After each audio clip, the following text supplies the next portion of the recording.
Hey everybody, this is Rydo and we're back to Yu-Gi-Oh! Master Duel.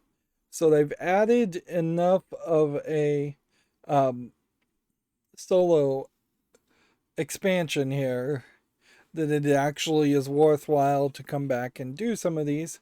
We have the Danger Files and we have Worshippers of the Sacred Phoenix. I'm also testing out my new video card back in my computer after what hopefully is going to prove to have been a very um, crazy but now finished adventure, I guess is what you'd call it. Disaster is a better term of AMD CPUs and Windows 10 trying to implement a software trusted platform module and it being so horribly set up that it actually physically broke RAM. Hopefully, it didn't break my new video card. But up until this point, for at least a month, I've been using my old video card, and um, so now we're gonna look out for any random reboots, not blue screens of death, just like complete computer turns off, complete computer reboots, or micro stuttering or flashing of monitors, uh, anything to indicate that there still is a problem, even the mouse not moving smooth, for instance. But if this works, that'll be one step closer towards sanity, uh, towards hoping that there's actual stability. Um, in the end, I had to go into the BIOS after updating the BIOS and just disable the trusted platform unit software version of that. I could implement a actual physical TPM module, but honestly, there's no reason to implement it. I'm After this disaster would recommend people just do not implement it. Do not try to get to Windows 11. Nobody really, I think, wants to go to Windows 11 anyways. I heavily suspect that it is a lot of security theater anyways, and that implementing a trusted platform unit will never actually be secure until we hit a level of something like MacBooks and Apple products where just every single component is soldered onto the motherboard and you cannot add your own components at all, and then it's all encrypted. And even in Apple's case, where they do that with iPhones and such, that's still not really that secure. Anyways, that's just some forewarning. Let's do these solo expansions. Uh, there's a gate here, which does imply maybe something else will unlock. So we have here the danger files. These danger creatures are full of mystery and intrigue, but after hiding away on their treacherous island for so long, humans are finally able to take a close look at them, hunt them down before they hunt you. Um, Suppose it's worth pointing out that I have completely done everything else in solo mode. And yeah, there's not a lot of motivation to go back and play it a second time after you've done it. But I am still getting at least one monthly quest to play 3 solo mode quests. So it seems like they will always give you a quest to go back to solo mode. Um, I think Yu-Gi-Oh probably has gone about as far as it can with the solo mode in its current form and needs to rethink it, reevaluate it.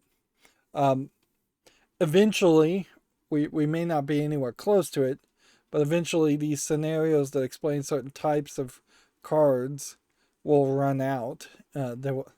Even though we know there's about 10,000 cards in Yu-Gi-Oh, 6 or 7,000 only in Master Duel, eventually they're going to run out, even if these types of cards really are only covering 5 types of cards.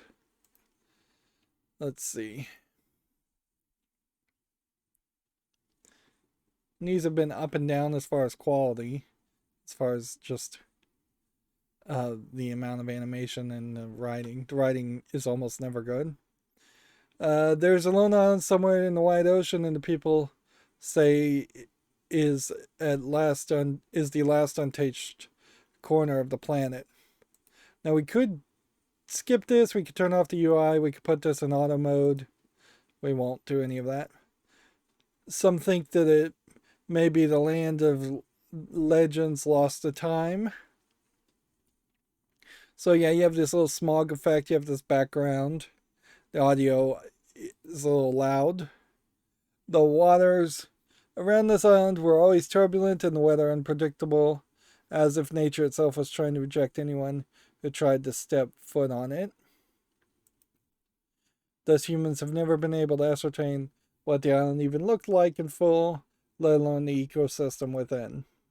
But one day, a certain team was dispatched to explore the island in secret, and they had only just returned recently, with the fruits of their exploration to be disclosed as a debriefing session. The media outlets were caught wind of the information, were dying to get their hands on whatever could be the discovery of the century, and flooded the team with countless press applications and requests. The debriefing opened to a full but silent room with an air as heavy as and thick as mud. Now you can see this animation's not particularly that good. Here you have kind of a typical lazy Japanese animation style of not showing the faces, or showing the eyes, which you kind of rarely even see that in manga and anime anymore. The only time you don't see the faces or the eyes of a character is almost always in animated porn from Japan. And there might be different reasoning for that. Uh, but yeah, nowadays it's fairly common to see full faces of characters even in the background of animation. No one was quite sure what to make of the explorers who were about to report their finding, as their appearance was not quite normal, say the least. It was almost hard to look at the explorers wrapped in bandages, and some of them trembled as their fearful eyes darted about. Just what terrors had they experienced during their exploration? What dangers had lied in wait for them as they ventured into the island? And man, that is just where they're going to leave it to begin with. And then I guess you have another scenario immediately after that.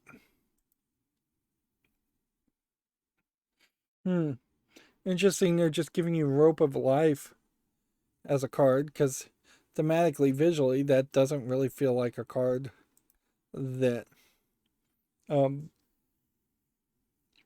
that would line up with this theme. It might have been better if you were going to make a new collectible card game. Do not have your characters known as monsters. Effectively, every character in Yu-Gi-Oh! Is a monster, even if it looks human. Whereas I guess Magic the Gathering actually has different character classes, and some of them are monsters and some of them are humans. But it almost seems like you could choose something closer to like champion, ally. If you went with ally in particular, that would be a fairly small word. In Japanese, the symbol for monster probably is not that big, but in English and translating it, it probably is fairly big. Well, it is a fairly big word.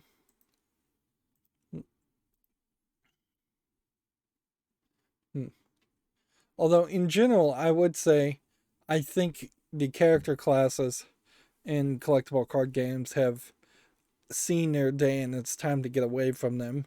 Character classes and element alignments, in particular, like, I just don't think you do too much with them. When you look at Hearthstone and how, yes, there are like 10 different types of heroes that you can play as in Hearthstone, and that determines whether those hero character class cards can be played, that works it fairly easily, where there are literally a hard limit of 10 characters. Um, Although eventually Hearthstone, I guess, got away from that too, because you had like Murlocs, and while Murlocs were part of the Shaman hero class of cards almost always, then there was also that subcategory of character classes. Um, but starting from the beginning, assuming that every character is going to be a certain class is a um, little too much. And then in Hearthstone, there is no earth, fire, water alignment that I can recall. I don't think that existed. Uh, a single team member cleared their throat and the debriefing began. File number 0028, Danger Tsuchinoko. Lives in the grassy areas and wetlands. Appearance is akin to that of a snake with a rounded torso, and it seems to shed their skin too. Okay. No living specimens were found, but we succeeded in collecting its shed skin. Analyzing it may lead to further discoveries. File number 159, Danger Thunderbird. Everything's labeled Danger. A giant monstrous bird that circles above the island, covered in a thick plumage of colorful feathers. The biggest out of all the creatures the team members discovered, with a full wingspan and the size of a mid-sized aircraft. Why not talk about the Thunderbird first? It appears to be surrounded by some sort of electricity. The creature was cited to have bolts of lightning emanating from its body. Once it spots its prey, the creature dives down from the sky and uses its sharp talons to capture whatever it is. Although we were caught in its path, we were able to escape safely to a nearby cave. While we took shelter, we discovered one of the feathers nearby and brought it back with us. Interesting.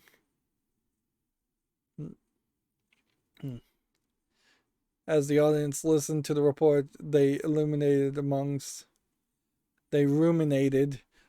themselves. Some researchers were elated by the fact that there were physical evidence of a never before seen creatures. Others, such as the sponsors from the scientific organizations that send these explorers out, pondered how they should handle this island in the future, as creatures were more dangerous than they had thought. Yeah, you're not really getting into a deep storyline there at all. So they're animals, effectively. Dangerous animals.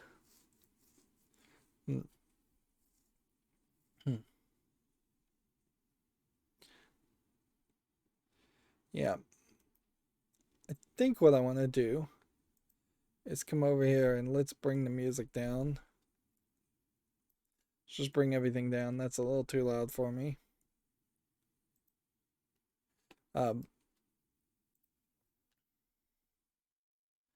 Use your danger card's effect to win the duel during this turn.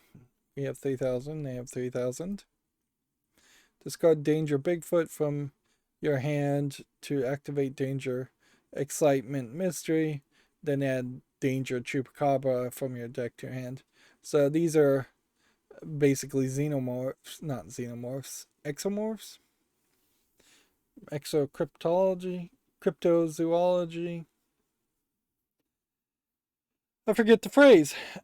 These are basically unproven animals that um, animals that are thought to potentially exist but don't seem to actually exist, and don't seem to exist in large enough numbers to be believable that they actually exist. That being said, there definitely are some insects that science has just assumed were extinct, and then they've found a couple of them living in deep forests. Hmm. Let's go Danger Bigfoot.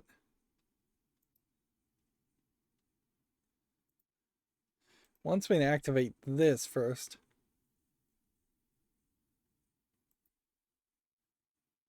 I guess you activate this, then it asks you to discard something.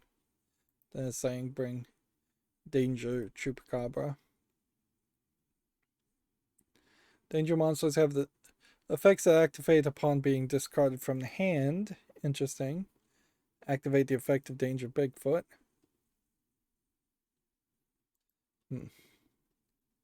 Select a card to destroy. Danger monsters activate their effects from the hand. Upon doing so, your opponent must pick a random card from their hand to discard. If the discard card is the monster with the same name as the monster whose effect was activated, the effect will resolve. If the discarded card does not have the same name as the monster whose effect was activated, you can special summon the activated monster from your hand and draw one. Now activate the effect of Danger Chupacabra. So the odds fairly low that you would ever activate this. Um,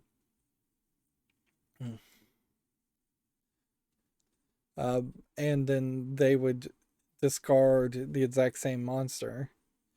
Danger Chupacabra was the only card in your hand, so it had to be discarded because of the effect activation. However, now that it's been discarded, you can activate the effect of Danger Chupacabra. Activate its effect and special summon Danger Bigfoot.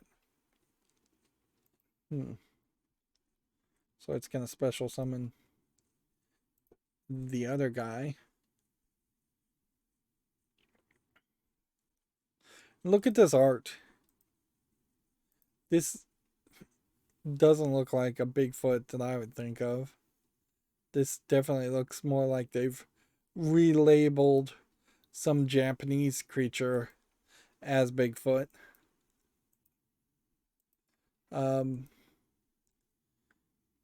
Chupacabra, not really what I think of when I think Chupacabra, but I don't really think of anything when I think Chupacabra. Anyways,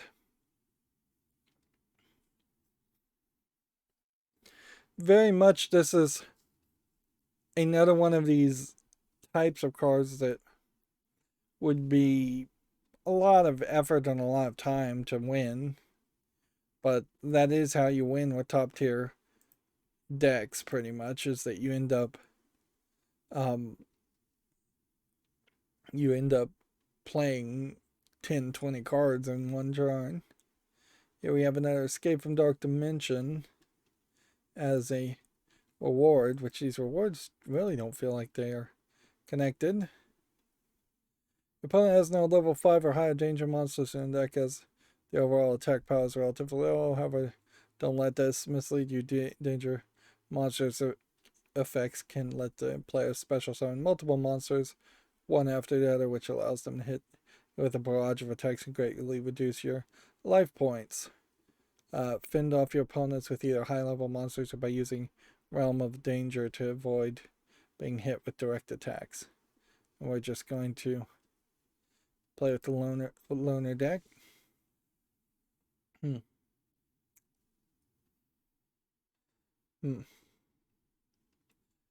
One of the things that I think if you were going to make a new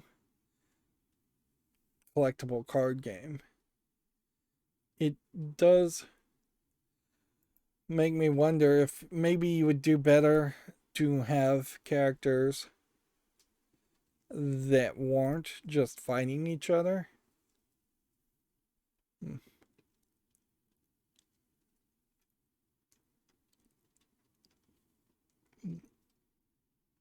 Hmm.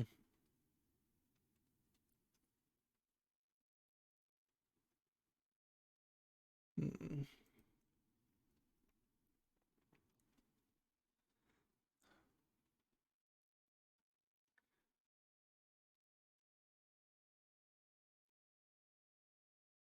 Okay. So I think you want to activate this effect. Oops.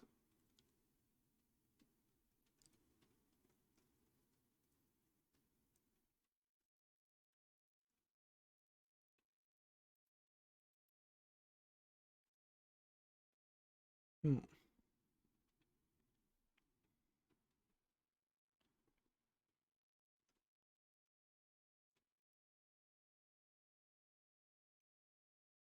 I don't understand what I just did.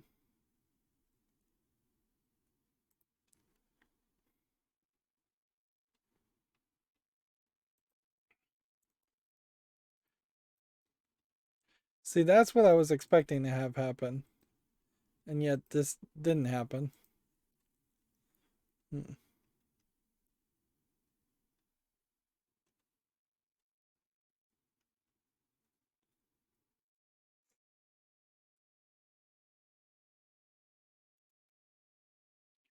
Hmm. Yep.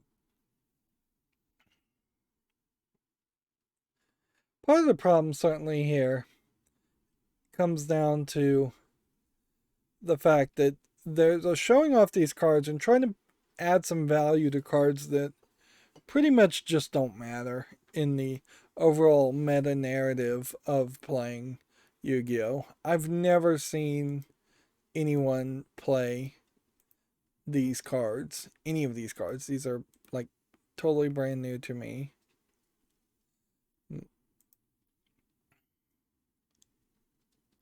And that just seems weird. Wow. Definitely, I'm not figuring out the strategy here. This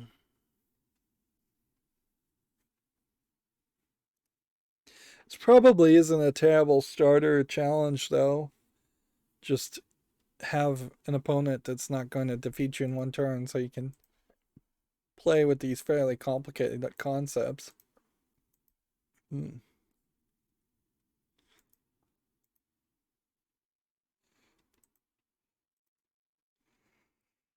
But certainly that's not going to work that well at the moment if I can't even get a creature on the field. Definitely, I was trying to do something fancy when just summoning a character seems to be the right move. Just summon it. Hmm.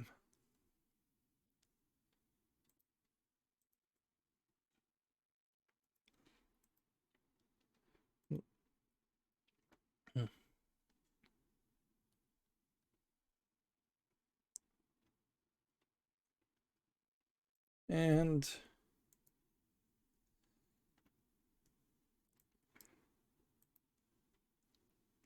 I think we'll just stick with this. Hmm.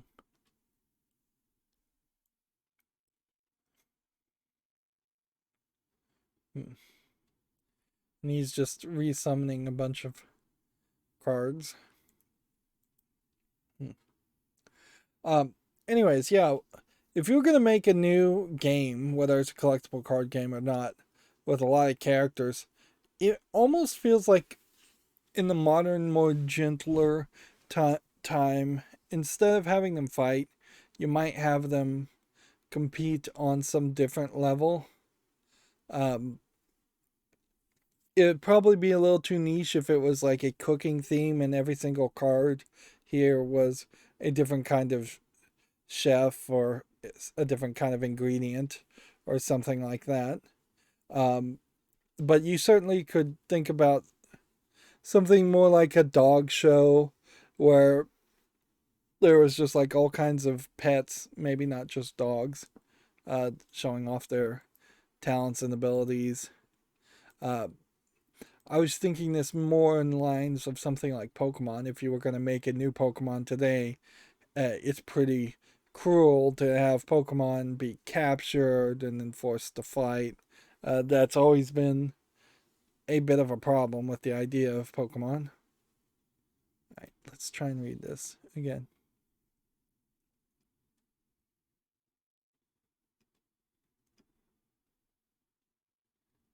So you activate this. He picks the wrong thing. and then that lets you summon them. So that is the risk. And we'll activate this effect. And I guess we might want to consider bringing Danger Chimera to the... Hmm. Hmm.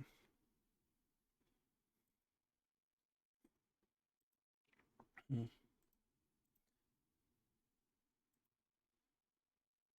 Then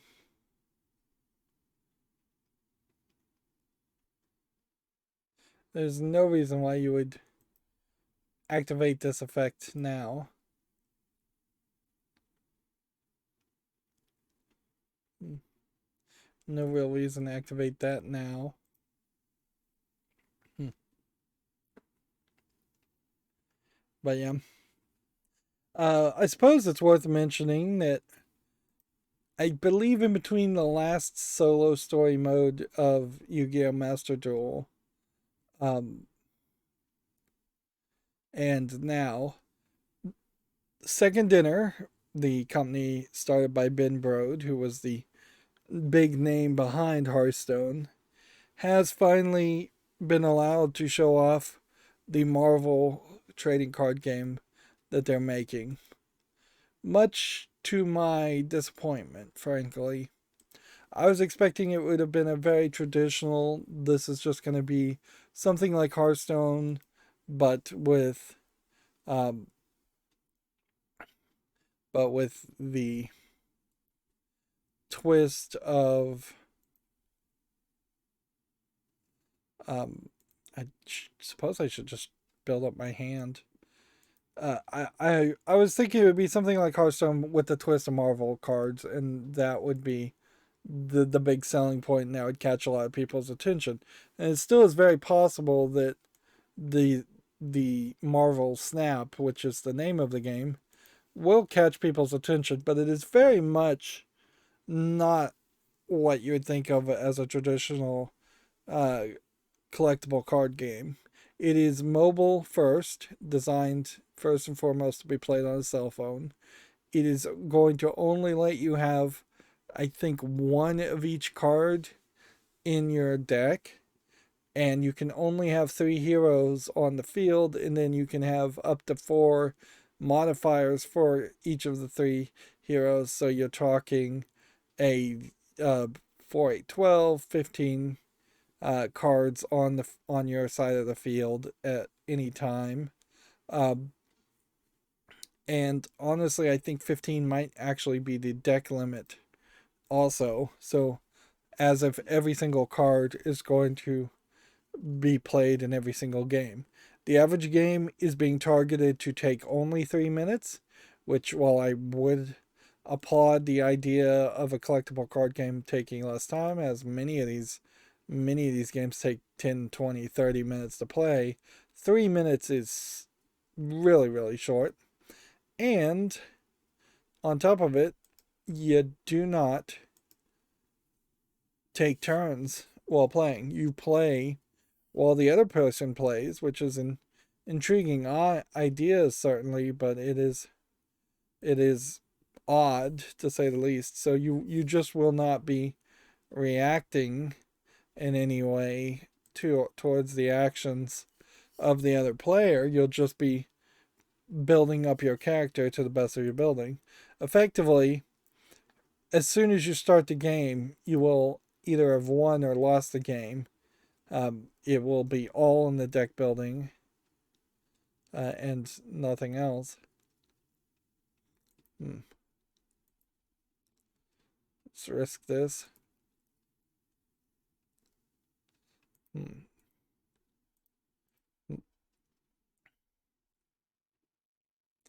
And certainly that was just not what I was expecting from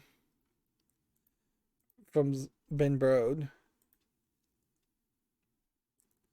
Like, hmm.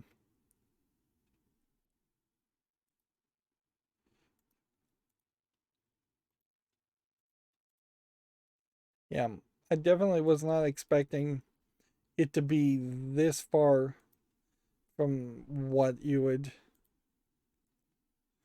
normally have suspected, or what a normal experience would have been. Hmm. Hmm.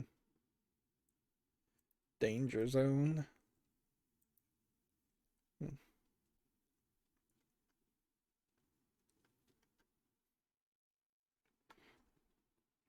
Hmm. So suffice it to say, I'm not particularly leaning towards playing the Marvel um, second dinner game as a replacement for Yu-Gi-Oh! Master Duel, which is in direct opposition from what I was expecting I was going to do. Um, I definitely was more on the line of thinking that I would have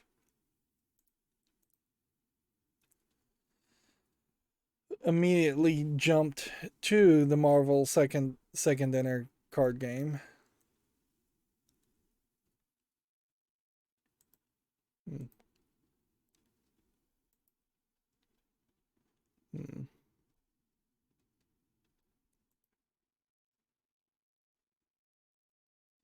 I guess I could have probably activated this ability in that turn.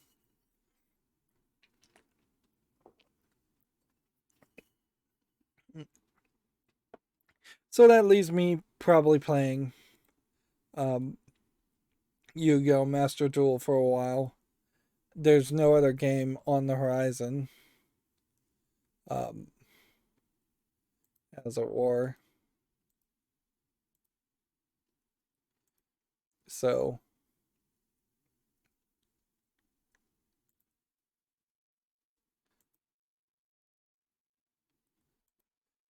so yeah, definitely my plans have changed. Hmm. Hmm.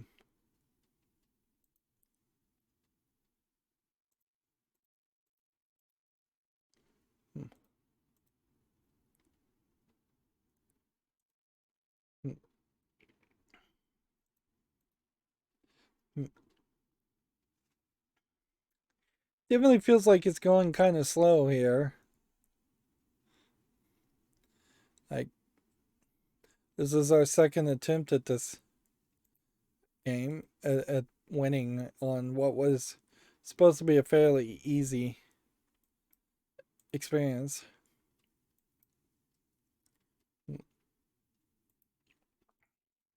I mean, yes, I can discard if I want to an increase, and I can do this.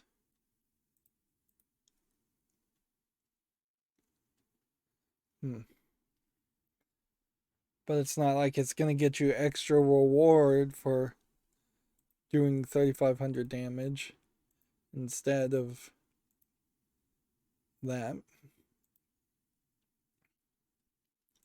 And yeah, it's probably nothing to win with the Zodiac Triarch Brigade. Like, this Zodiac Tri Brigade deck I've gotten better and better with, and it has gotten me up in the ranking fairly well.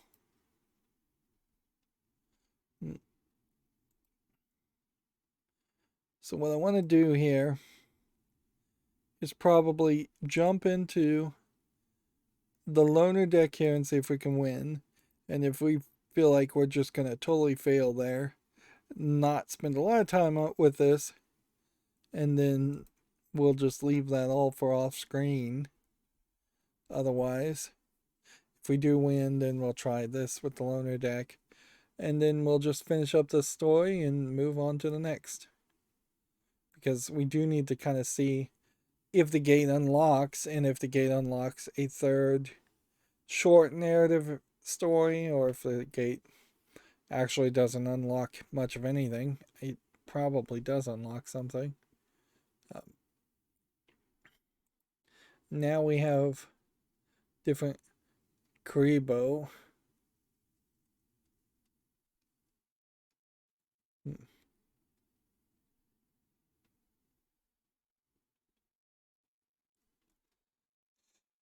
Hmm. This would stop someone from attacking. Hmm. This one gets stronger.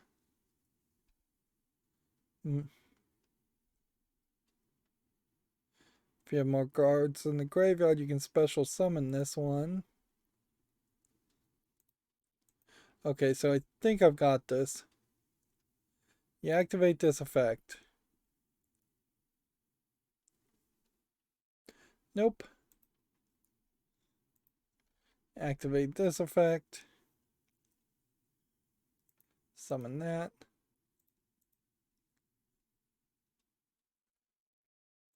And I guess that I could just Monster Reborn that. Hmm. Hmm.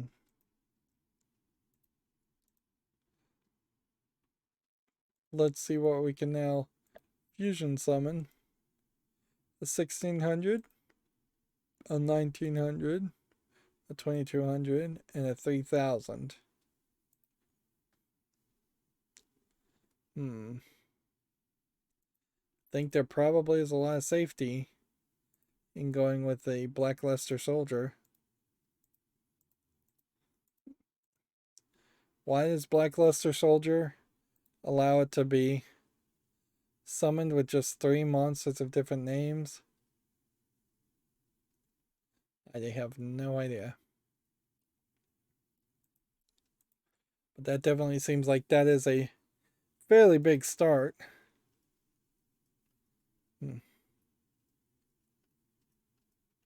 Hmm.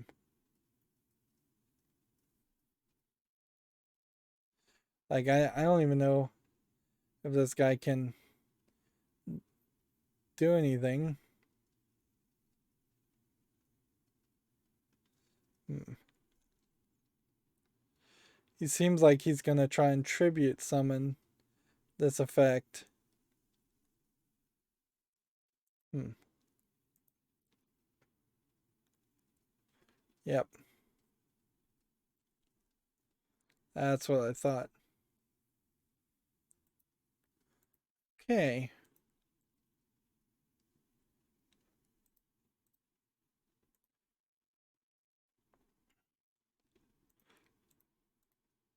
Let's try that again. I think Black Luster Soldier is the one to bring back.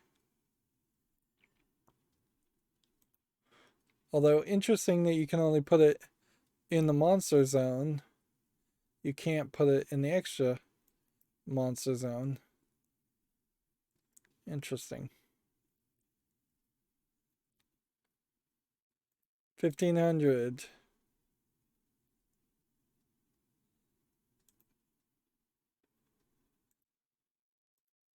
I guess you want 1500. And in.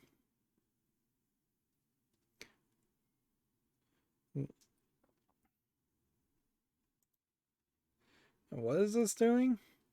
Dark Devastation Virus. I remember this card.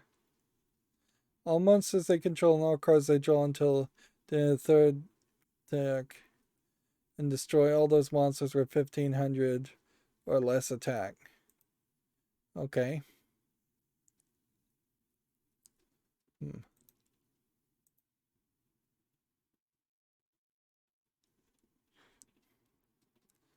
So, even showed you that that was that effect. Okay, whatever.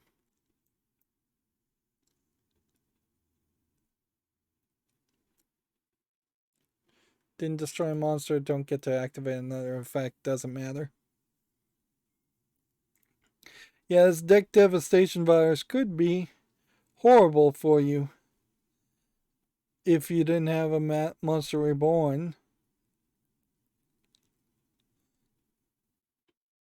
Although I question, even in those 3 turns, whether they really would have gotten enough things on the field.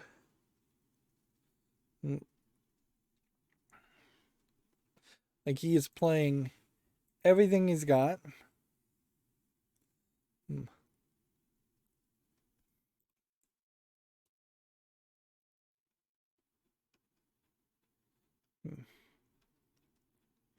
Okay, so you activate this.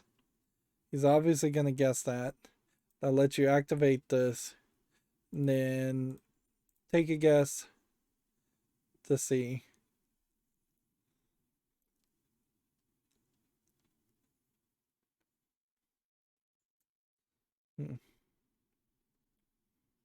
So we're back to square one, but he's at 2,400 and I'm at 8,000. And his deck devastation card is now missing.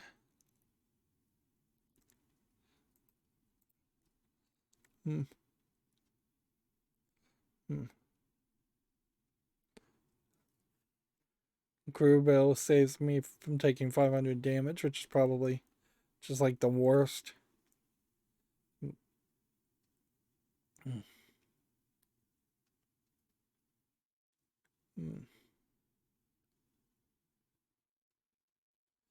Let's see. When opponent declares you can discard this card, add 1 Kuribo monster. I think that's probably what you want to do. It's just in the turn and then activate this effect when he declares an attack. Hmm. Hmm.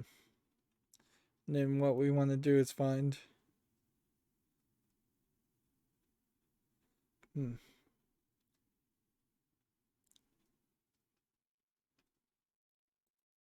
Hmm.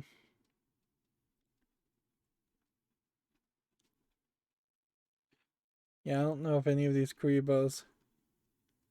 Hmm. Hmm.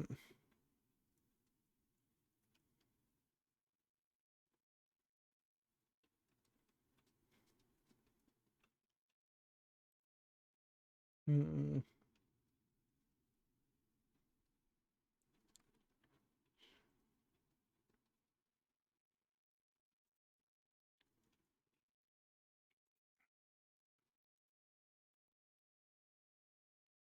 Hmm. Pretty much getting a Kuribo, though. If I'm just going to keep on getting Kuribos, I might be in trouble. Okay.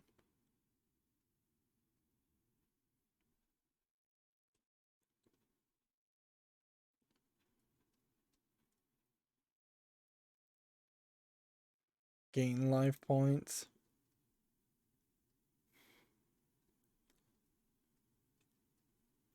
Hmm. You contribute this card to you control one each of Kuribi, Kuribo, Kuriba, Kuribo to summon Kurib Babylon, which I don't know if I have. Yeah, I only have one of those. So I'd have to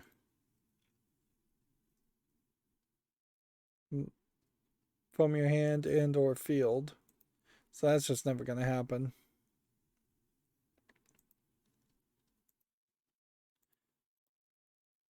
Like, we really are stalling for time here.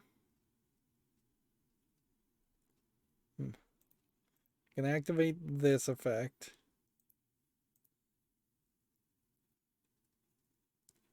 Hmm. Hmm. Hmm. Hmm. So now he's got Blackluster Soldier.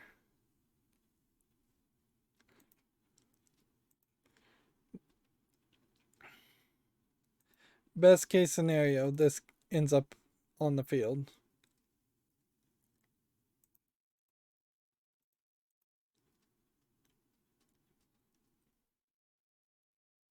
Hmm. Okay.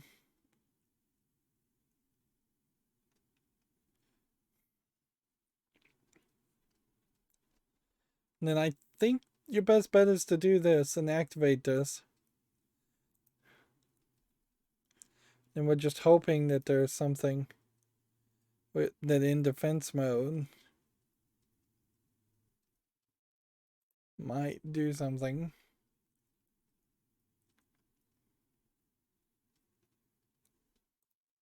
But I kind of don't feel like there is anything here in defense mode that would do anything.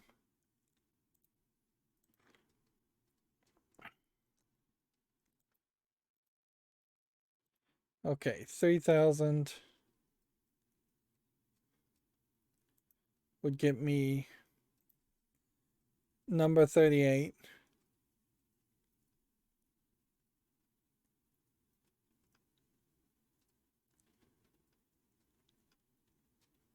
Hmm. I mean, that does seem like that is basically the only option.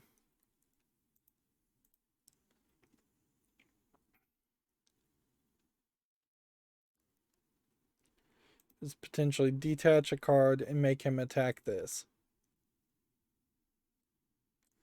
Or we just battle now. And may just be better to battle now.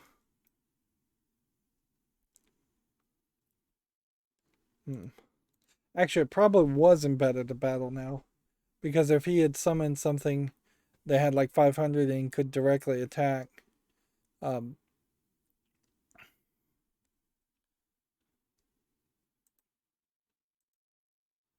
if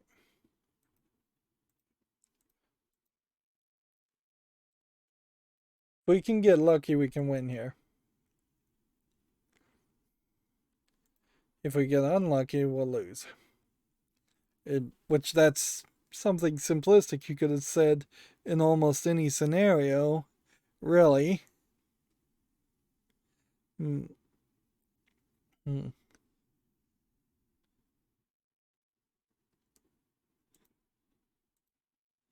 Right.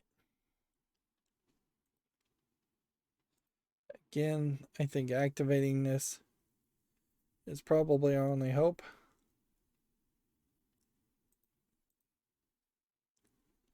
Hmm. Yeah, it didn't accomplish anything.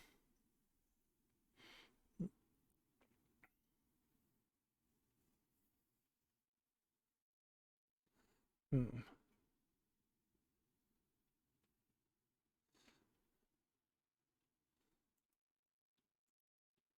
Hmm. This is 1800, so slightly more than one,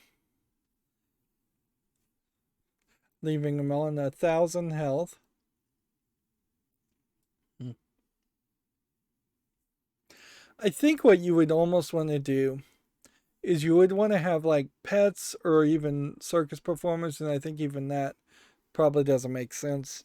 Pets that had different abilities. Um, let's go ahead and destroy this one. Like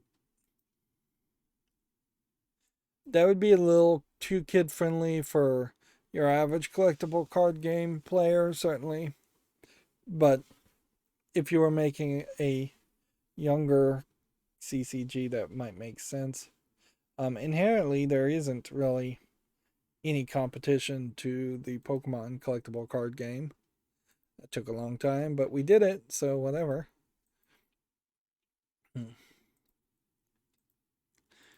And I think there probably is room for competition. A lot more than there's room for competition as far as more teenage slash adult CCG games, because we already have a lot of those. And at a certain point, if you're targeting your game to be for adults, violence is not really a problem. I really wouldn't hate a CCG out there. I probably wouldn't play it myself, but if there was one just around different types of like military planes and guns and things like that, that might be interesting. Um, Something like a Borderlands where it's fictional guns, CCG wouldn't be terrible. A really really adult one with like nudity wouldn't be a terrible idea. Although I don't know if you couldn't stream something like that. Hearthstone did have a mod, and I'm sure most games have mods that add in user made nudity. Um, right.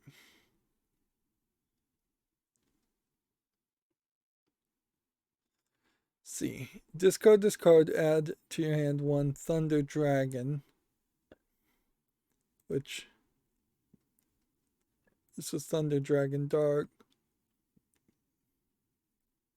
Hmm.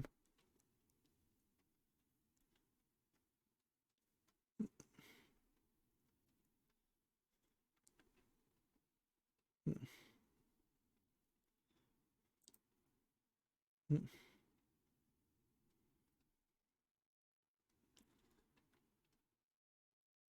Okay. Start with trying to get Mothman on the field. Hmm.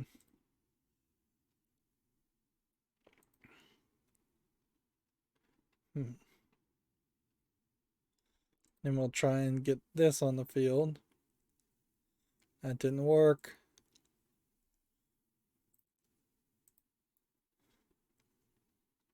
That should have been in attack mode. Hmm. 5.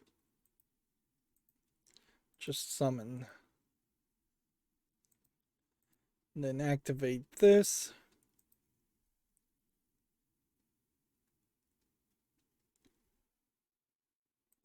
Hmm.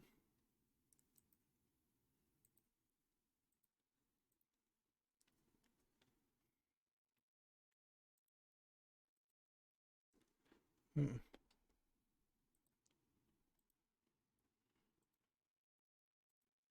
Interesting.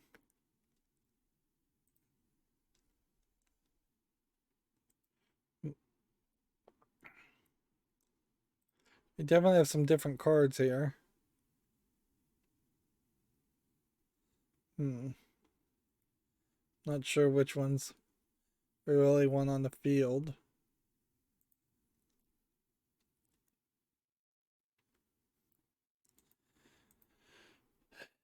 And then this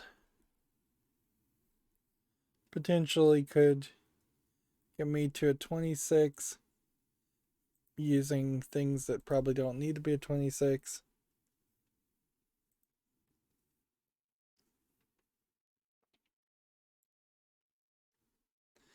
This would get me 3 monsters with different names. So let's just see what this ability is. Hmm.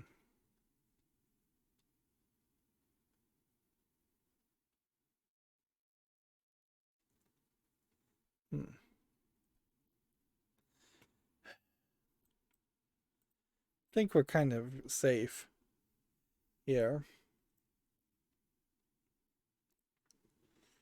Let's start by doing this much damage, then this much damage, then this much damage, and then let's see if we can find something. Hmm. Hmm.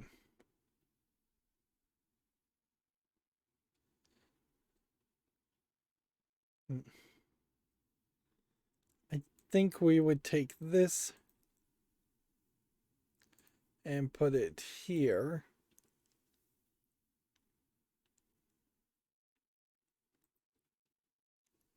Hmm. Hmm. Hmm.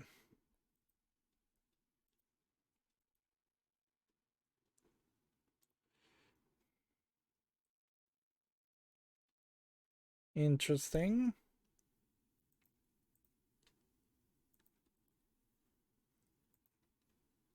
There was more to this that could have been done. Thunder Dragon Titan.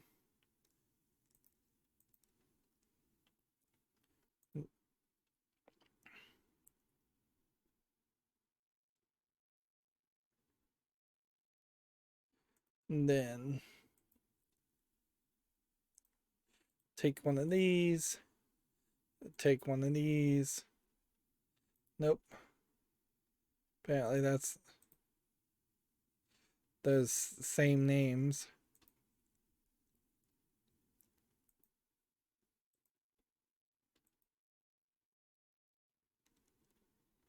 Hmm.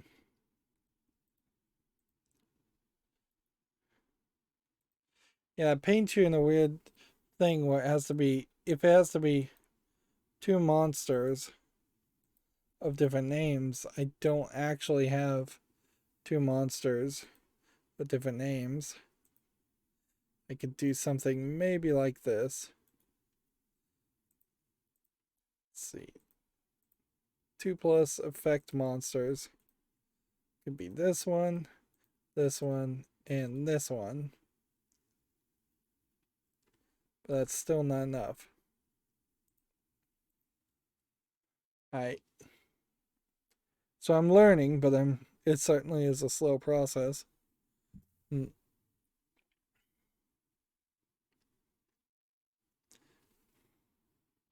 It is certainly questionable as I fantasize about the idea of potentially what a future collectible card game would look like.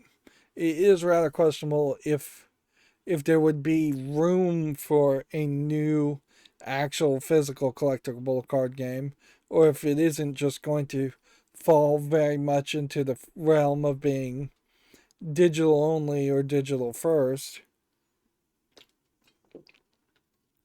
In a lot of ways, Hearthstone was premature in the idea of making a digitally only collectible card game, but they made the same arguments in 2022 of around the idea of um,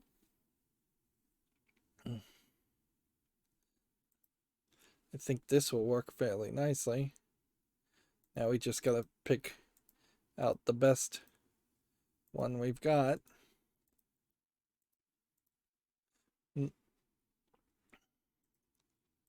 Change to attack position, and I'm gonna pretty much assume neither one of these are quite what we want. I mean, this isn't much of anything, but this might work. Add that to the graveyard just to bring that to the field.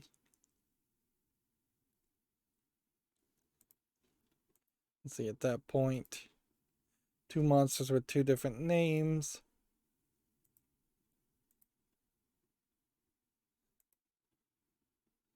Hmm. Hmm. That's probably the best way to go with this.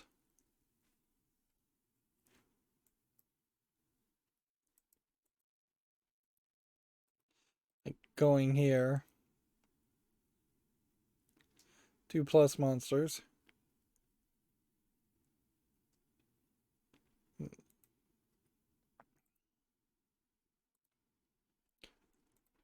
we're gonna do this, still wouldn't be enough.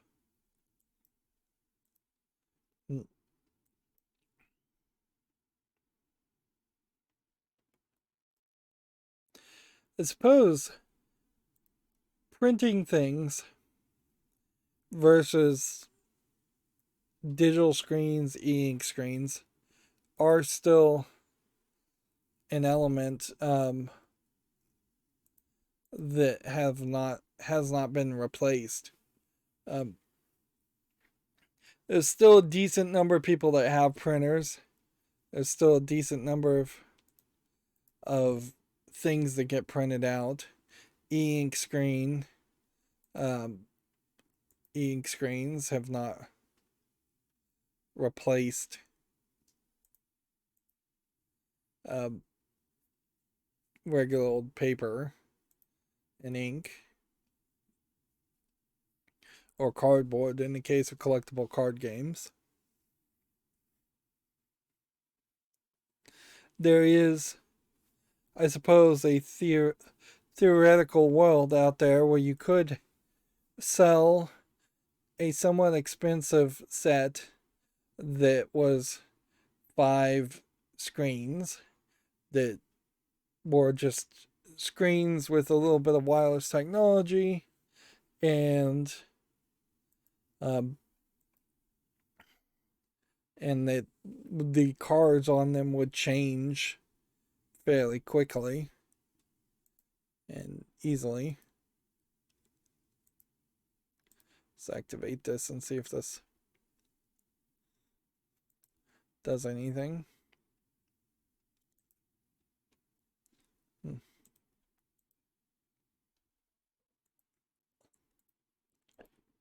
Let's see what this ability does.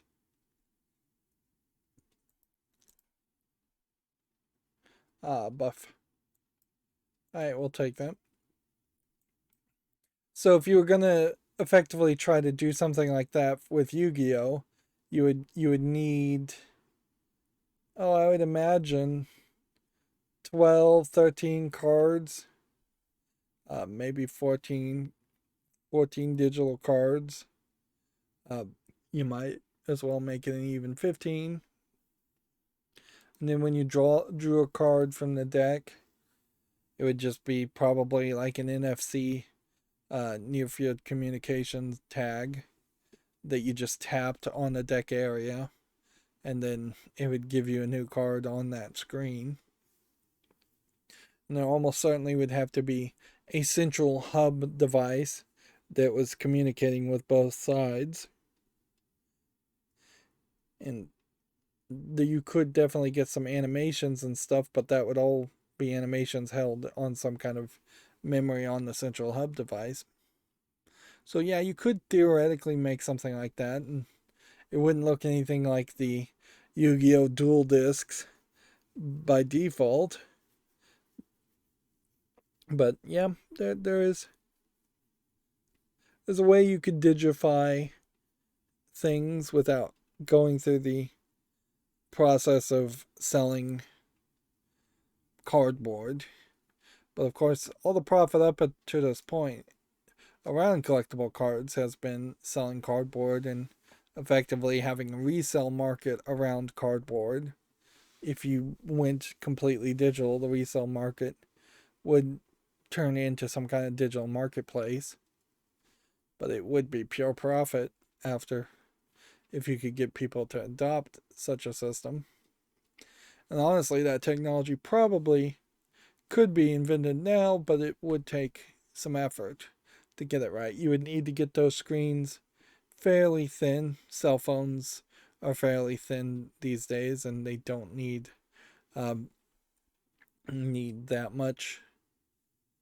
A screen connected to what would probably be a wireless charging pad to charge it and power it up wouldn't be that expensive to make. Anyways, I feel like I'm kind of rambling, but yeah, you could have a digital version in the real world of a mostly digital card game. I don't know if that would satisfy a lot of old school players, certainly though. Let's wrap up this story and then see what the gate unlocks.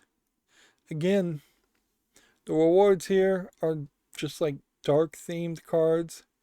you see a lot of these warriors showing up in the arts, and definitely not monsters or danger monsters, which, yeah, that kind of makes sense. There was a island of the monsters.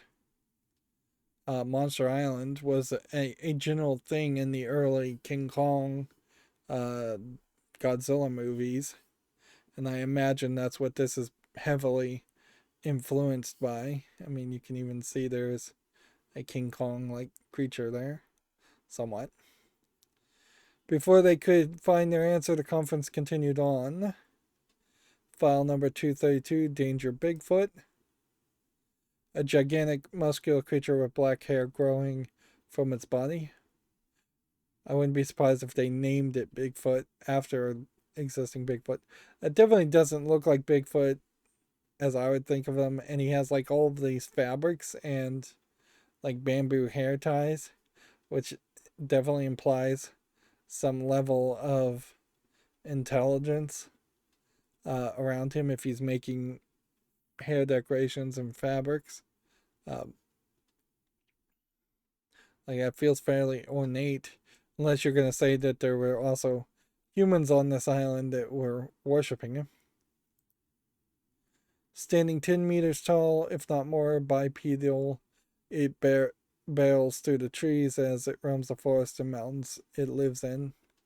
As an extraordinary bad temperament, we observed it to attack not only our team, but also other creatures living in the area. File number 257, Danger Nessie. At a certain point, if you were going to just imply that all the characters on every card were researched by one big team, you could have this long Pokemon index number effectively for each of the creatures. But I'm kind of glad they didn't do that. I'm glad that each of these stories is effectively set in a completely different universe. A dragon-like creature with a long neck observed to have been fighting with Bigfoot. Again, that doesn't really feel like what I would just assume the Loch Ness monster would look like. This creature is extremely large, appearing to be just as big as Bigfoot, it is extremely dangerous. While the team was out on the lake, the creature emerged from the water without warning and capsized the boat, causing us to lose much of what we had gathered. It was a miracle that we were able to return alive after encountering the creature at such a close range. And now we finally get pictures of the cards. The explorers continued to report on some of the other life forms they had seen. Among the audience present, there were a few who found these episodes a little too tall to believe, but even they could not deny the fact that the explorers had returned with real tangible samples. Everyone on the team agreed that although the island still had many mysteries left to uncover, it was also much too treacherous. Shortly after the conclusion of this conference, the second team would be sent to explore the island further. Yeah, looks more like a military guy to me. They invested in new equipment and more manpower. They set off with the intention of not only learning more about the mysterious island, but also capturing a few live specimens to take home with them. Who knows what they will find on their next expedition, or if they will even return alive. I hate that every single one of these stories, though, really just ends on these cliffhangers, and we've had really no resolution at all with any of these stories. Like, we found a new card pack. Let's go see it, but I do not believe I have really enough gold to enough gems to buy these card packs.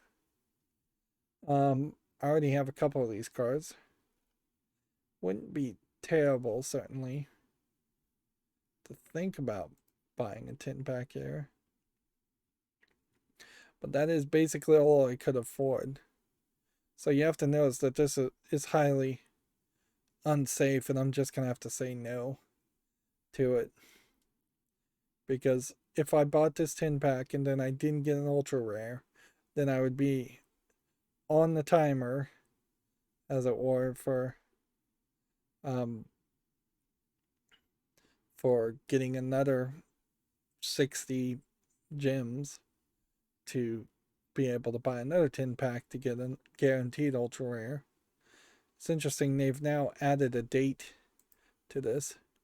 I've also pretty much, they do these pop-ups way too often now.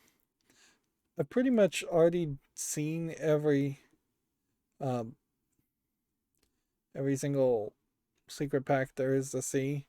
There was a lifetime secret challenge to see 100 or find 100 secret packs, and I did that, and that was the end of that. In fact, we are approaching the end for a lot of this.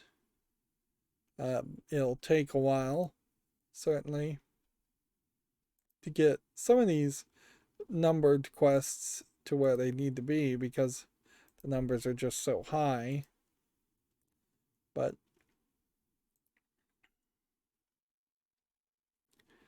I have played a decent amount of Yu-Gi-Oh! And yeah, I haven't also found any more secret lifetime challenges, which makes me suspect that that's probably all there is.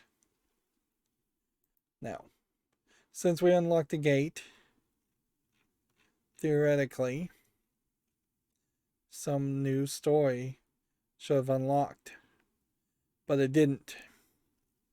Which does make me wonder if unlocking a gate literally just means you've opened a secret pack. Anyways, let's now look at Worshippers of the Sacred Phoenix. Now, logically, in retrospect, I could have made 1 hour episodes and just done a single episode based on each of the story modes. I probably should have done that. And I may start to do that in the future, but for now, let's just stick with 2 hour episodes. I don't know. There's something about 2 hour episodes that keeps everything a little bit nicer instead of trying to schedule a bunch of 1 hour episodes. Although YouTube would probably want about 10-minute episodes, one episode per every single challenged level. And that's where I wholeheartedly disagree with YouTube and would prefer them to just give us better options to break things apart internally with chapters.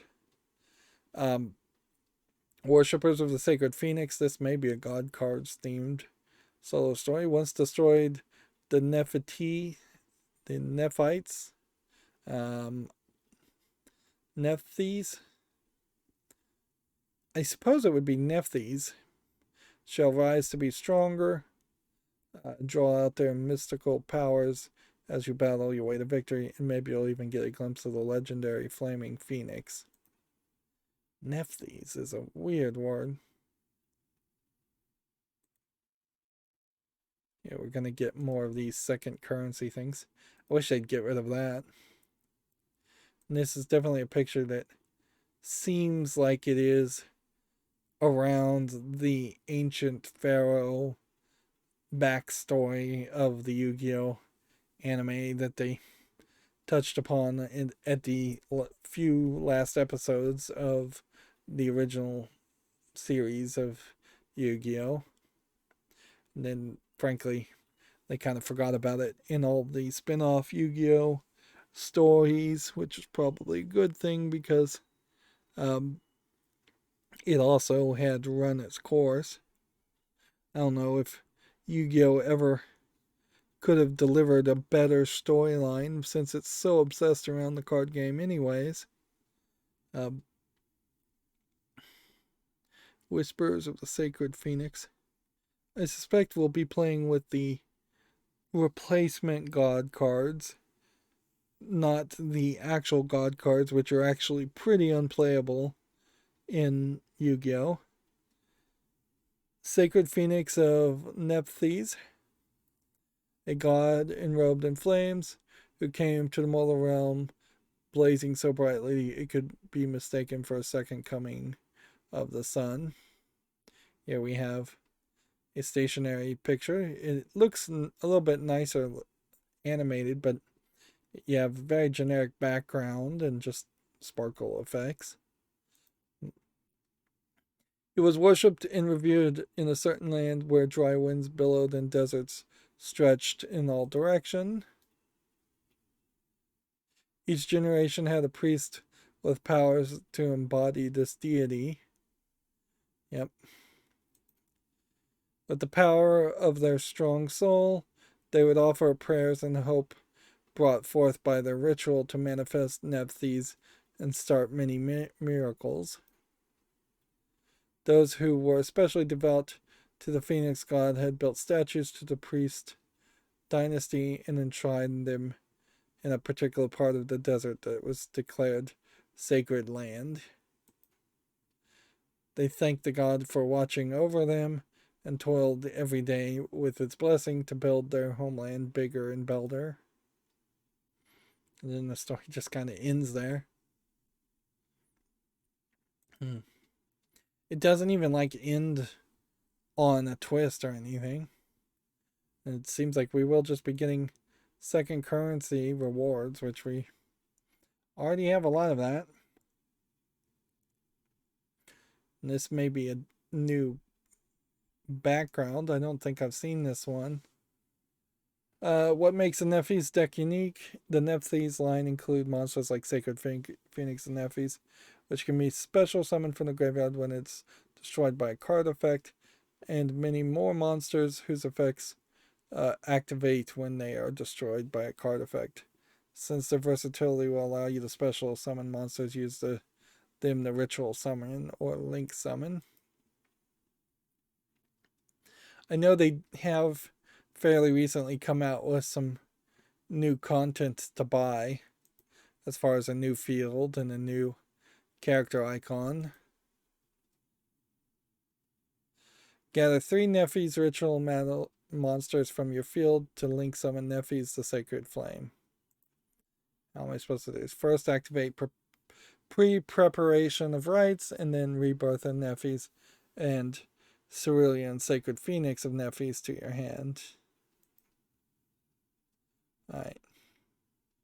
So we start with this. This will add 1 ritual spell to your deck from your hand, and 1 ritual monster from the deck or graveyard to your hand, whose name is listed on the ritual spell.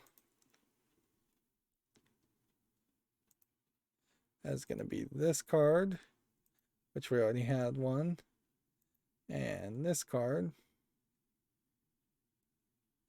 Activate rebirth of the Nephthys and ritual summon conductor of the Nephthys.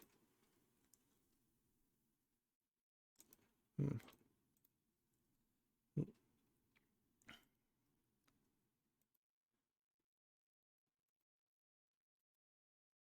that requires us to send 1 to the graveyard. You've succeeded in ritual summoning conductor of the Nephthys. Activate the effect of conductor of the Nephthys and special summon devotee of the Nephthys from your deck.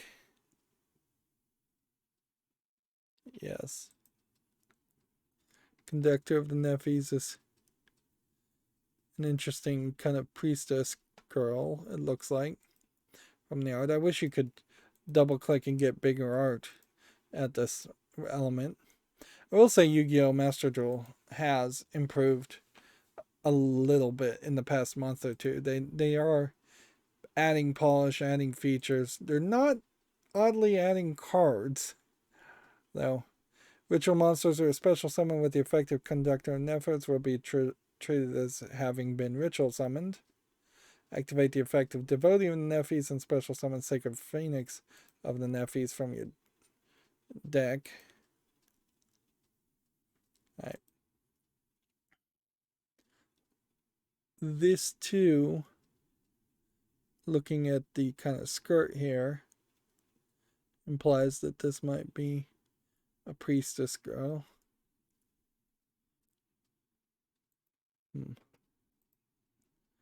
whereas this is a metal, maybe mechanical creature.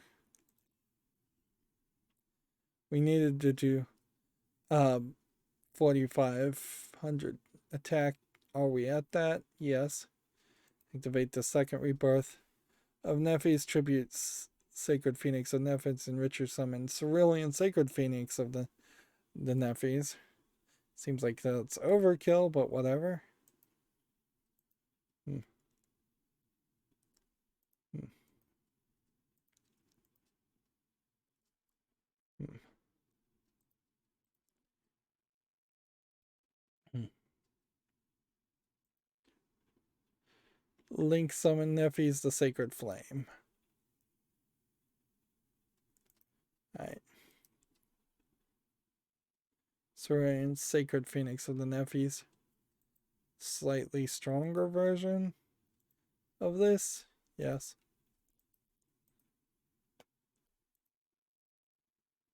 And then, interestingly, you're going downward an attack from 3,000 to 2,400.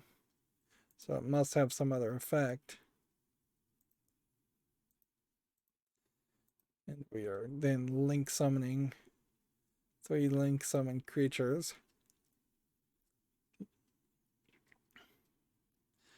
Nephis of the Sacred Flame will gain different effects depending on how many ritual monsters were used as link materials. Attack your life point. Your attack the life points directly.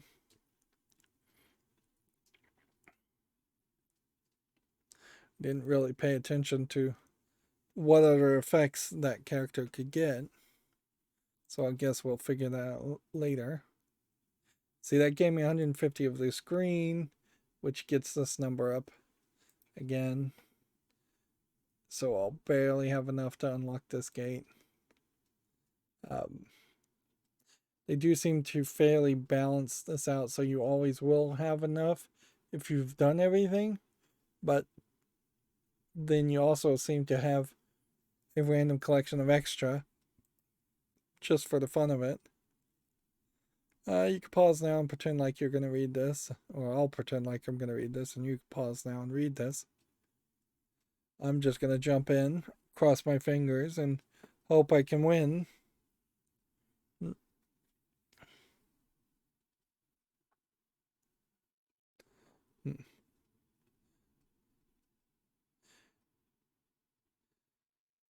The problem with Yu-Gi-Oh's ancient Egypt magicians and pharaohs fighting with magic and sealing them into giant stone Yu-Gi-Oh style cards.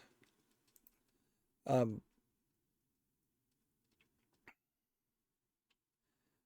problem with it is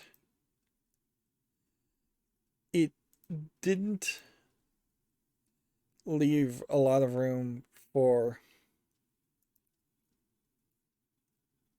other things. I would say I shouldn't have taken that one. Like you throw out the idea of there were magicians, they could control these giant monsters. There were a whole bunch of monsters all over the world. Those are all interesting ideas. But because you have to tie it to the Yu-Gi-Oh card game, everybody just ends up playing an ancient form of Yu-Gi-Oh! And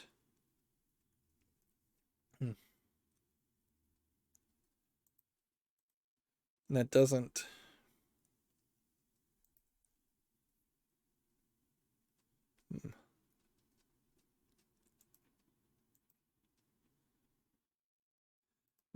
that doesn't do anything that interesting.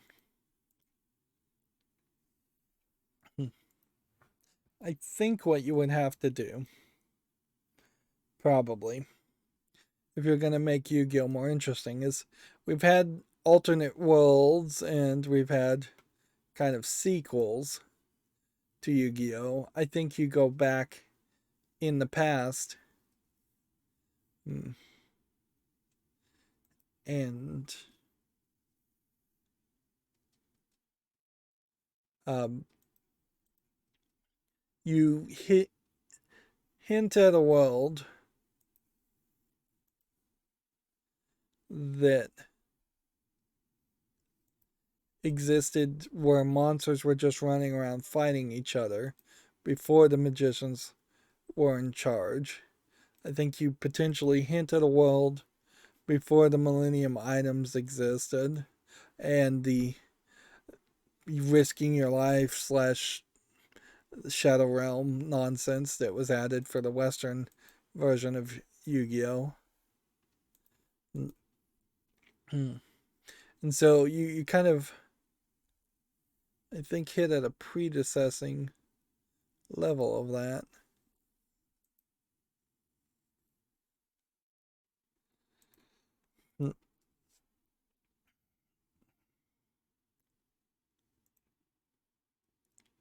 Okay, devotee of Nephis.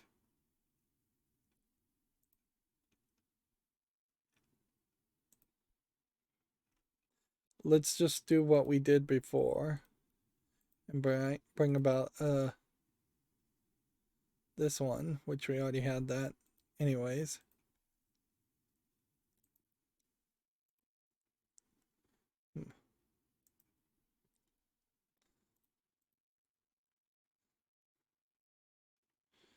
Okay.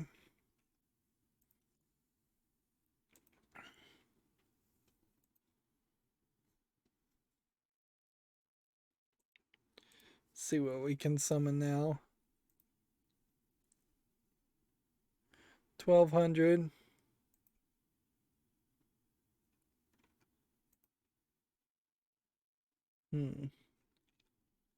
Let's start with this. Take this one and this one.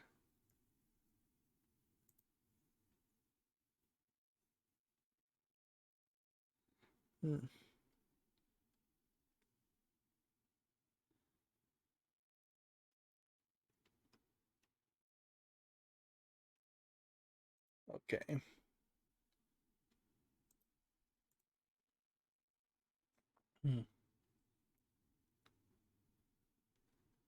Which this one could destroy a card it's pointing to.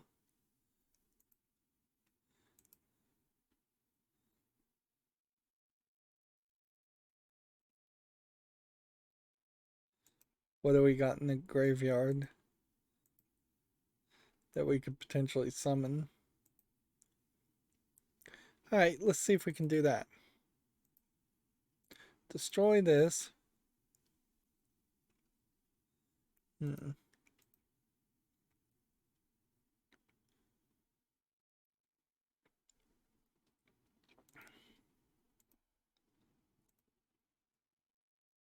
Hmm.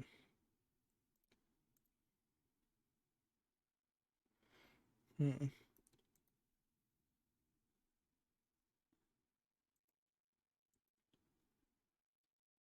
Hmm. Well, that didn't work.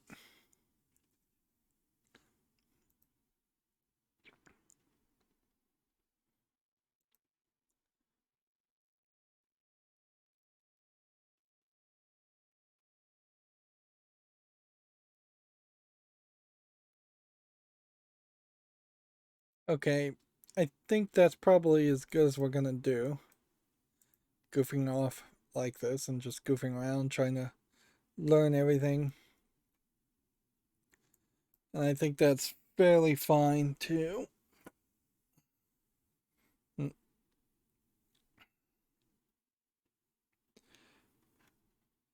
Yeah.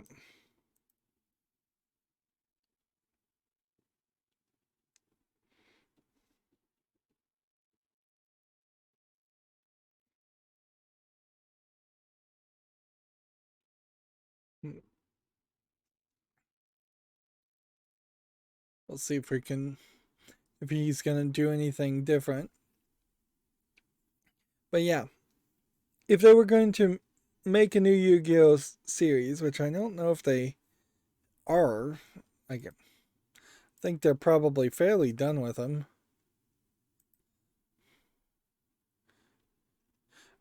And I would say they probably succeed well enough without needing to make a cartoon to promote new versions of cards. I would set it as a precursor. I'll just play Regiki and win. There's probably more things I could do, but why bother? Hmm. Now, would it really affect the card game if they made a new anime series and that new anime series um was a predecessor and was just really a bunch of monsters fighting monsters? I don't think it really would change the card game much. It would just open the door to potentially showing lower level monsters. Um, there could be some kind of code where, like, if you were to release a whole series of Yu-Gi-Oh cards, let's just hop in here fairly quickly. Um, yeah, I can't even really tell what that art is as far as a card back. Um, you could have a gameplay mechanic where it's like a bunch of monsters that are effect monsters, but their only effect is if you have 5 on the field, they gain 2,000 attack, and by default, they only have a very small amount of attack.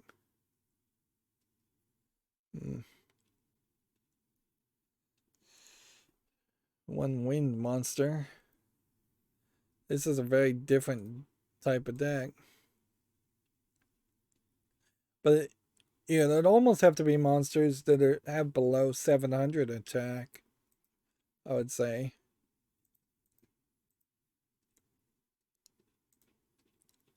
See what this ability does.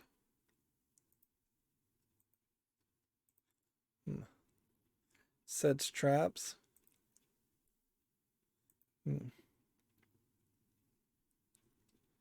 Let's see. And we can P-scale something here. And hope that's alright, and hope that's alright.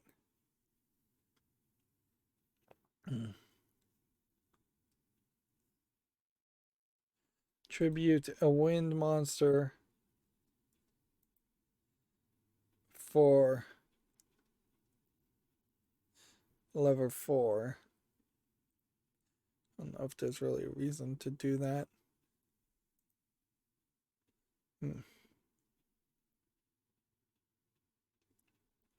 Well, interesting. Could I tribute this monster? No, I can't.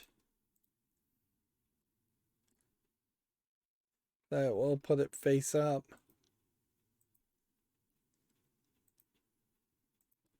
Hmm. Hmm. Hmm.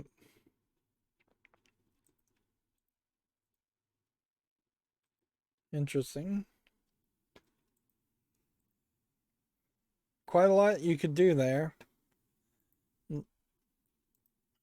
Although I kind of question what any of these Magus Spectre cards has to do with the Nephthys cards.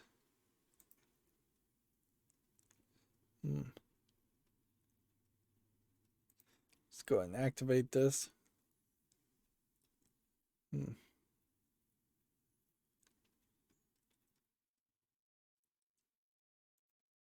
Once per turn, you can target 5 Magus Spectre cards in your graveyard, shuffle all 5 in the deck, then draw 1 card. So apparently, the plan here is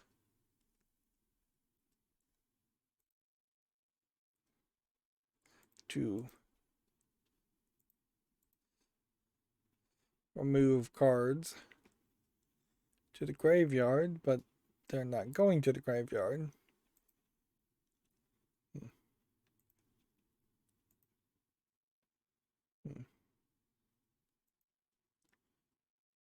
P-scale here.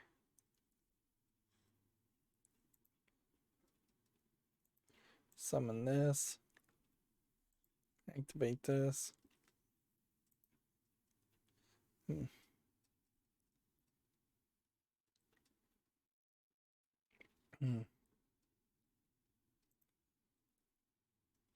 Set a new card on the field.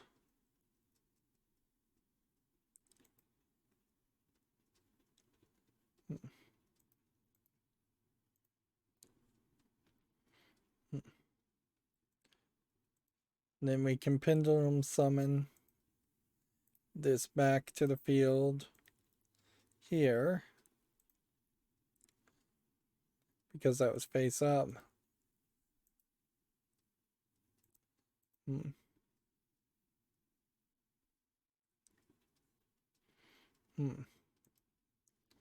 Then that opens up the door to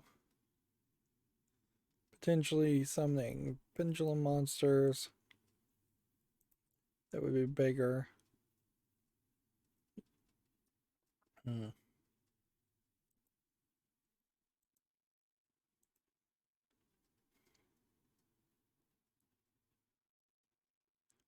don't think we're at quite the point where we want to do anything there. I don't think there's... We could probably buff this up somewhat. Tribute that for another one of these.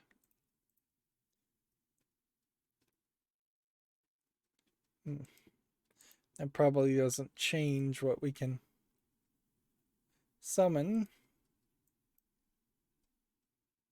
Nope. Actually, let's try something here. I actually do need to, I think, do this.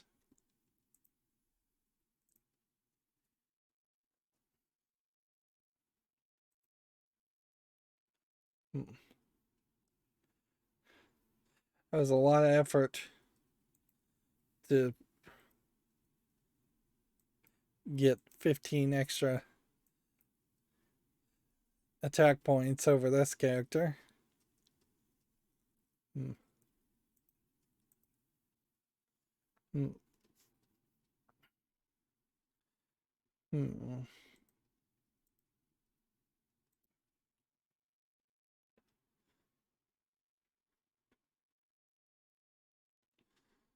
See what happens now.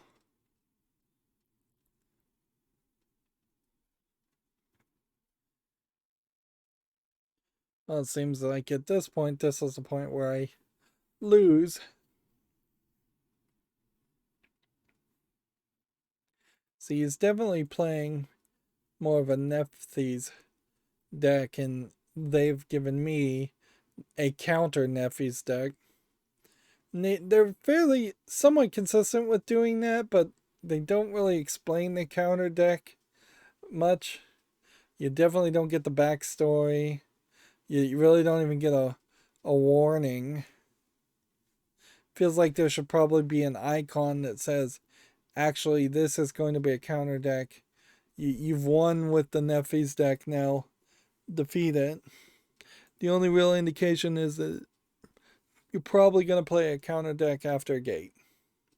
That would be my closest indication. And we have enough time here, I think, to give this one, maybe two more tries, but if everything just falls apart and I can't win, then whatever. This guy's definitely throwing a lot of things away in the graveyard, so if you could just do some graveyard destruction, you'd probably succeed fairly well. It's going to come down to being real careful. And I believe now we have the other deck. Okay, field spell. Ritual spell. Special summon this. Tossing this. Which was probably a mistake. Hmm. Hmm.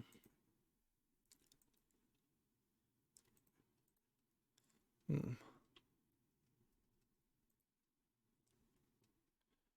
Okay, we could summon this. Hmm. Hmm.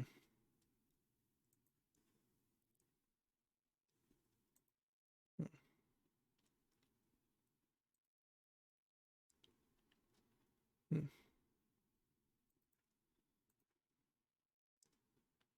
Hmm. Right. Meanwhile, what can we beat?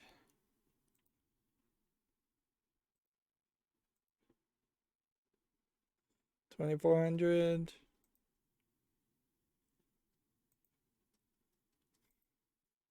I don't think that's too bad.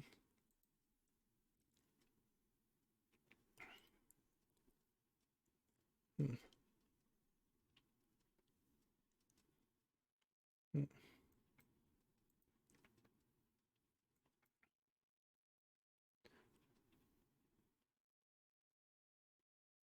Hmm.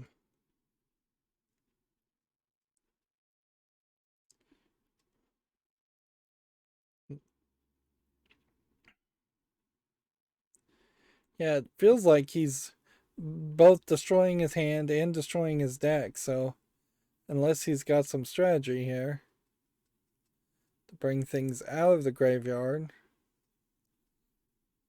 which it does seem like he does, and I couldn't activate that trap that I had laid to kind of prevent that from happening. Hmm. Yeah, my only hope here is that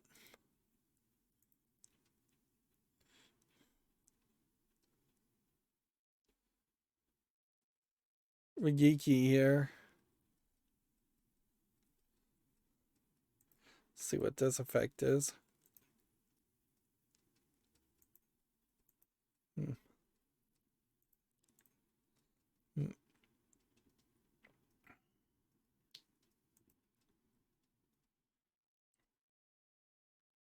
Hmm.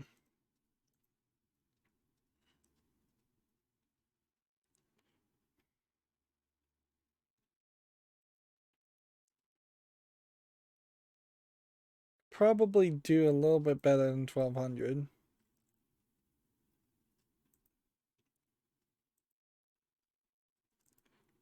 1,300. 1,500.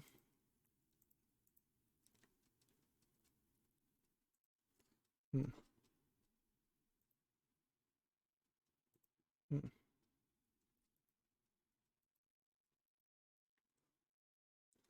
Hmm. Set another trap.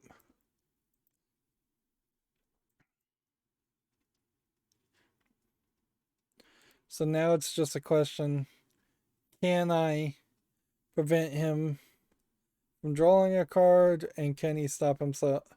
Can I do something to um,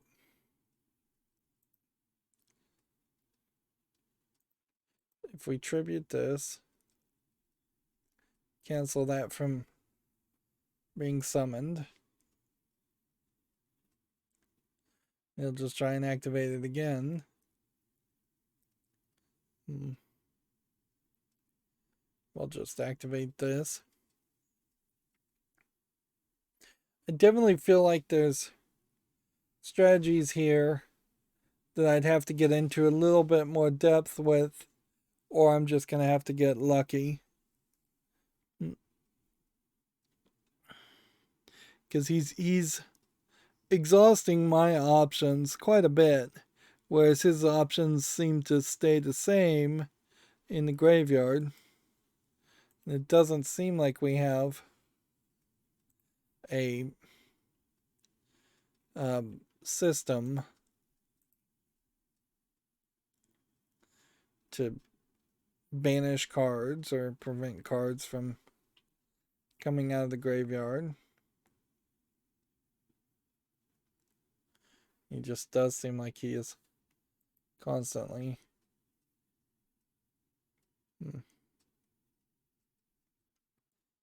Yeah.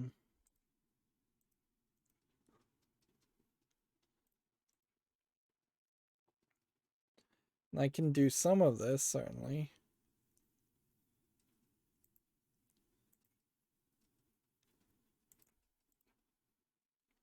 Hmm.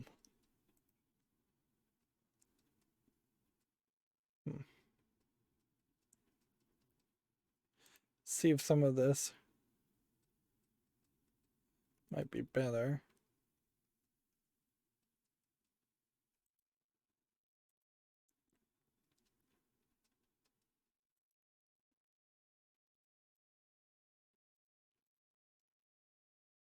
Hmm.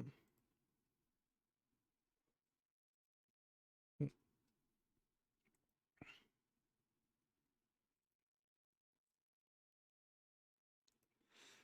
I suppose this might be the only effect that might help. Shuffling that back into the deck. And so if we've learned that trick, maybe that will help us next time we play. I don't think it will help me this time. I still would need to shuffle multiple cards back into the deck.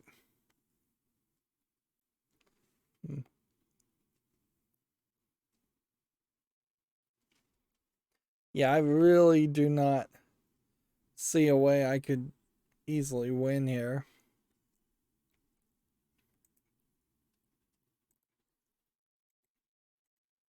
So instead of doing that again, let's just play with my Zodiac Tri-Brigade deck. If anything would win easily, it would be something I'd be much more familiar with. So let's see what their strategy does versus my strategy. If I can remember what my strategy is. I start with this. Yeah, that'll be good. It's been long enough for me to have forgotten what to do.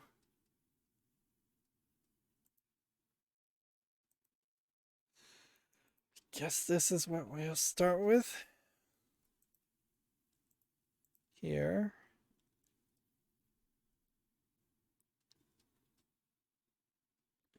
Alright, and then what we would want to do is I'm going to try this a little bit differently. We want to summon this. Then we want to summon this one.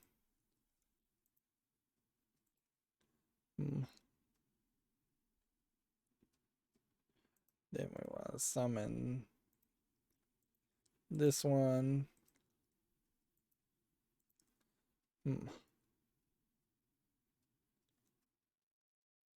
then we want to summon this one. What this will do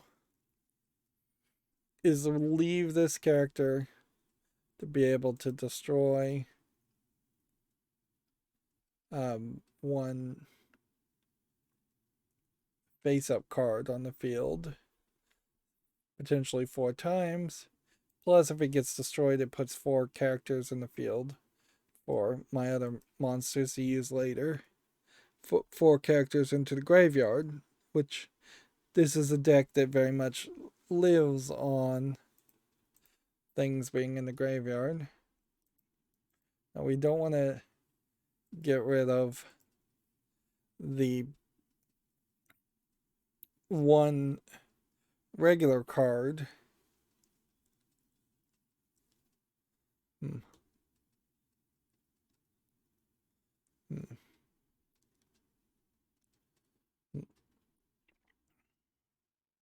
Now I could have only destroyed one thing per turn, so now if he plays a bunch of tricks,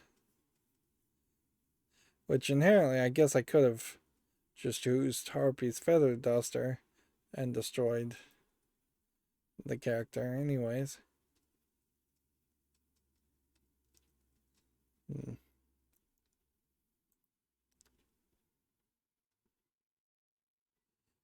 Bringing that guy to the field would have been the one I should have used Call the Grave for. Hmm. Hmm.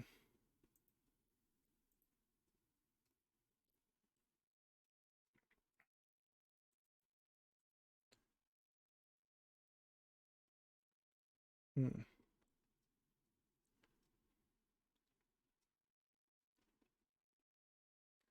Hmm.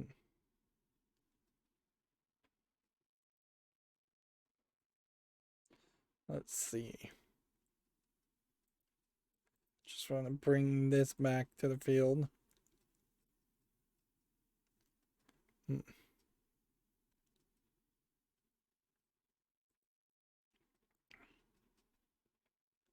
Hmm.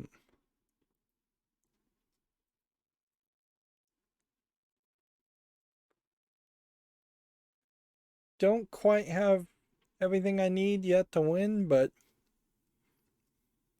I have a chance of winning. And normally, I'd say this Zodiac deck is pretty much just guaranteed to win. So it's a little surprising that it's giving me this much trouble. Hmm. Go ahead and toss this in here. Activate his ability. And then put this in the hand. And that should be the beginning of the end. Hmm.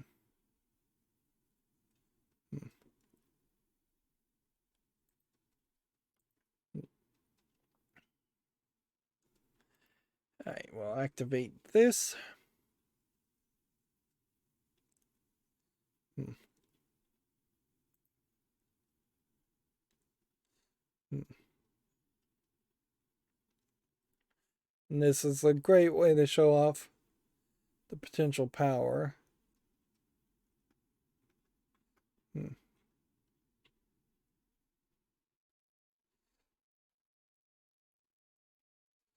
Hmm. Hmm. Hmm.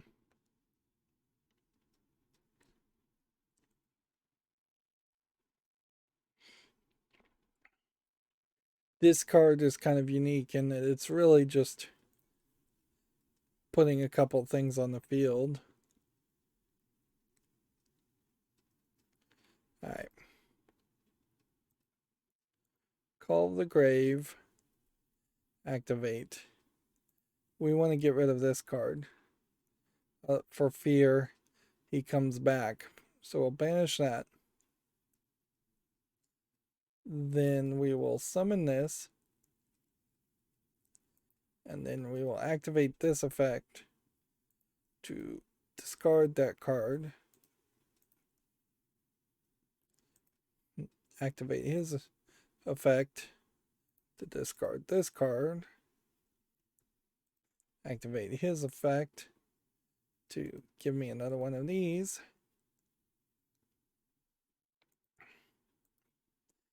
And at the moment, I do not want to do anything else. There are things I could do, certainly.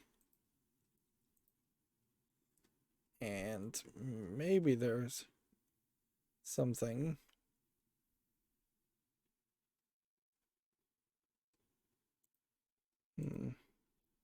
Nope. I mean, I could. No, I don't think I want to do that. Well, if I was to do this. Nope, that's not going to work. I think we're better off just attacking.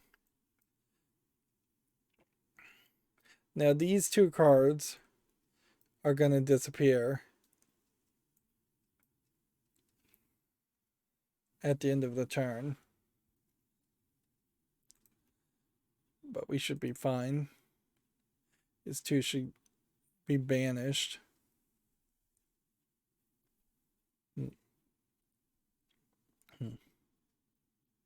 And him putting something in defense mode is not good enough. Because I can now just activate his effect and banish 4 cards. 1, 2, 3, 4, which is the reason why I wanted 4 cards in the graveyard as early as possible. Then that brings this to the field. Then I can activate his effect to banish that card. This guy,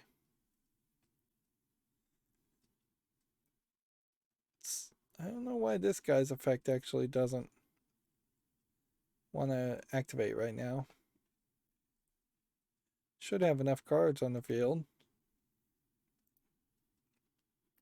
I could almost certainly summon something else, but let's just win. Hmm.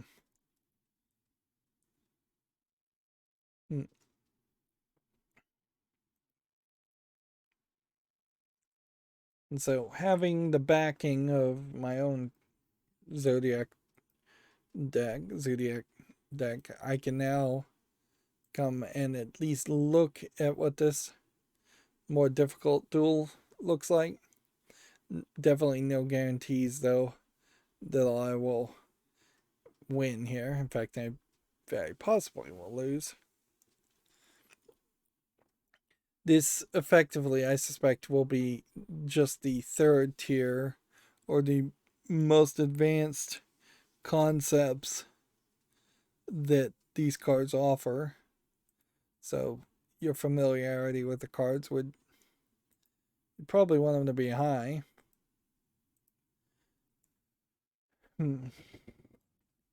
Spellcaster special summons this one. So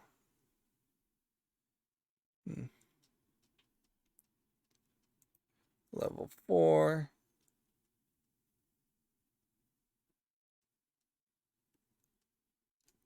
Or add something to your hand.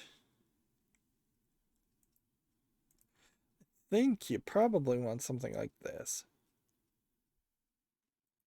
And then special summon this.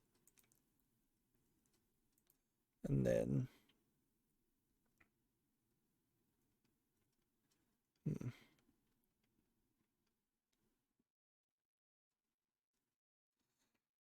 I think we probably want to just go and set this. Apparently we can just special summon something directly from our deck, which that's insane. See what this ability does.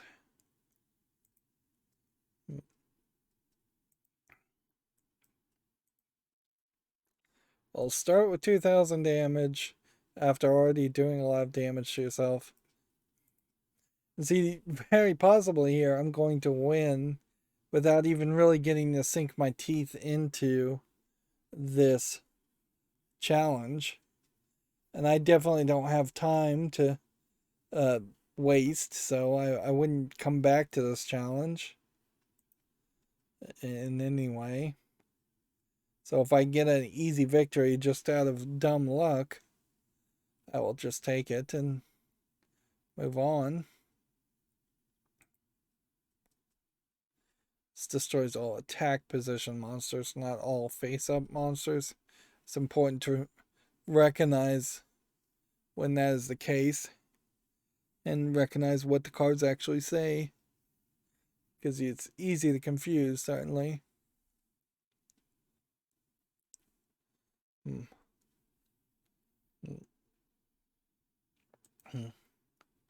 Let's see what this effect does.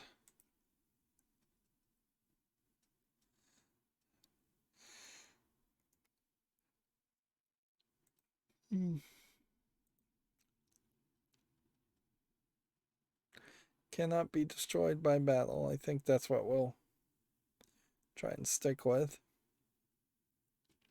Hmm. Hmm.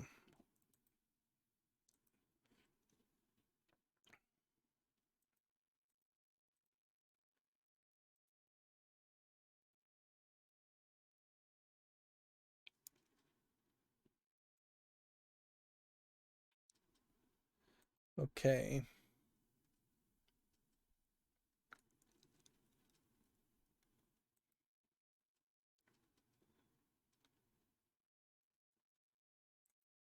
Let's start with this.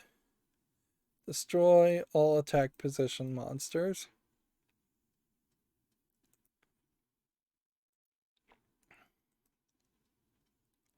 Activate this effect, which lets me destroy that, which special summons this, which maybe lets me special summon something of interest here.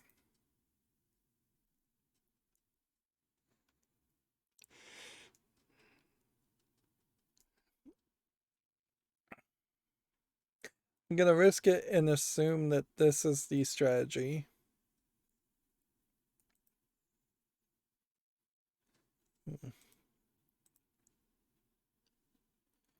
Add one level 8 beast. Yes.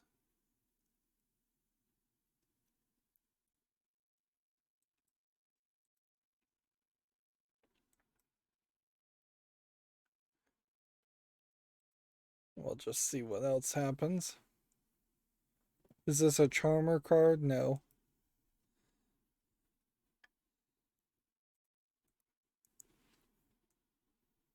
So, like, activating that trap card probably doesn't do anything. And if you can bring this guy back to the field, then I'm potentially doomed.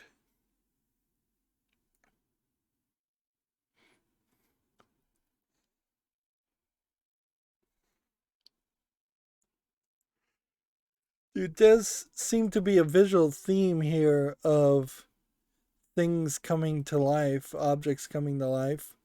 Kind of like the objects that, well, they were people in Beauty and the Beast that got turned into objects in the Disney Beauty and the Beast uh, movie. Let's see what this does. Let's us summon something.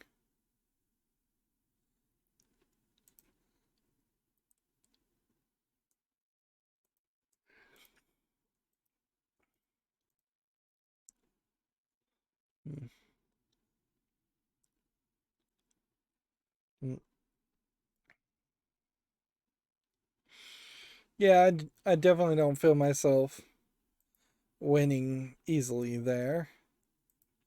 Let's just finish the story, get those rewards, and see if anything else unlocks.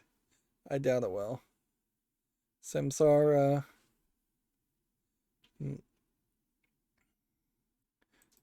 Interesting card. And in this art, you can see it is a priestess, and then what looks like maybe a younger priestess, and then an older priestess, and maybe this is supposed to be a guy, or maybe not. Maybe it's just all priestesses. And while this definitely does have kind of the similar art style to the Yu-Gi-Oh!